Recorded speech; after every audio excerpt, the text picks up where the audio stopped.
ഞാനപ്പോൾ ഇന്ന് വന്നിരിക്കുന്നത് ഉലുവാലേഹ്യമായിട്ടാണ്. ഉലുവാലേഹ്യം അതുണ്ടാക്കി കഴിഞ്ഞ് അപ്പോൾ ഇതുണ്ടാക്കുന്നത് സിമ്പിളാണ്, എളുപ്പം ഉണ്ടാക്കാം. നമുക്ക് ഈ കർക്കിടക മാസം ഇനിയുണ്ടല്ലോ ദിവസങ്ങൾ ഉണ്ടാക്കി കഴിക്കുക കേട്ടോ. ഉലുവ ആദ്യം ഒരു 100 ഗ്രാം ഉലുവ എടുത്ത് നമ്മൾ കഴുകിയിട്ട് വെള്ളത്തിലിട്ട് വെക്കണം.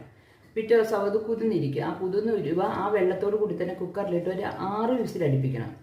എന്നിട്ട് അത് തണുക്കാനായിട്ട് മാറ്റി വെക്കണം. അതിനുശേഷം ശർക്കര എടുത്ത്, അതായത് 100 ഗ്രാമിന് 300 ശർക്കര എന്നാണ് പറയുന്നത്.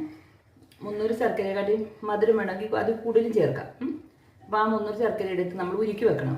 കൂടുതൽ മധുരം വേണ്ടവർ അത് കൂടുതൽ എടുക്കണം കേട്ടോ. 400 വില എടുത്തു.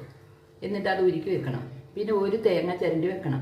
പിന്നെ നമ്മുടെ എള്ള്, അത് വെള്ളയോ കറുപ്പോ ഏത് സൈസ് എള്ളാണെങ്കിലും കുഴപ്പമില്ല.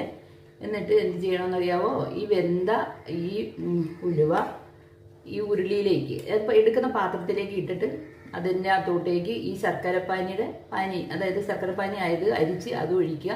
തേങ്ങാപ്പീരി ഇടുക, എള്ളും ഇടുക. എന്നിട്ട് ഏലക്കായും പൊടിച്ചിട്ടിട്ട് അത് നമ്മൾ വിരകി അതിൻ്റെ ഇടയ്ക്ക് വിരകുമ്പോൾ പറ്റുന്ന അനുസരിച്ച് നമ്മൾ നെയ്യ് ചേർത്ത് കൊടുക്കണം.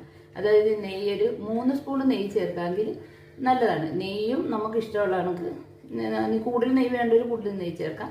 അല്ലെങ്കിൽ ഇതിന് 100 ഗ്രാമിന് 3 സ്പൂൺ നെയ്യ് മതി.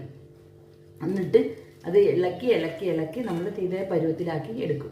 ഇനി ഇത് തണുത്തിട്ട് ടിന്നിൽ എടുത്തു വെച്ചിട്ട് ആഹാരത്തിന്, അതായത് വെറും വയറ്റിൽ ഇത് 1 സ്പൂൺ വീതം കഴിച്ചാൽ മതി കേട്ടോ. 1 സ്പൂൺ വീതം കഴിച്ചു. എന്നിട്ട് കഴിക്കാൻ മതി. കഴിക്കാനുള്ള നമ്മളിത് കഴിക്കണം. അപ്പം ഇത് നല്ലതാണ് അങ്ങനെ കഴിക്കുന്നത്. അപ്പോൾ ഇത് നമ്മൾ വെറും വയറ്റിൽ 1 സ്പൂൺ എടുത്ത് ഇത് കഴിക്കുക. എന്നിട്ട് അതൊരു 7 11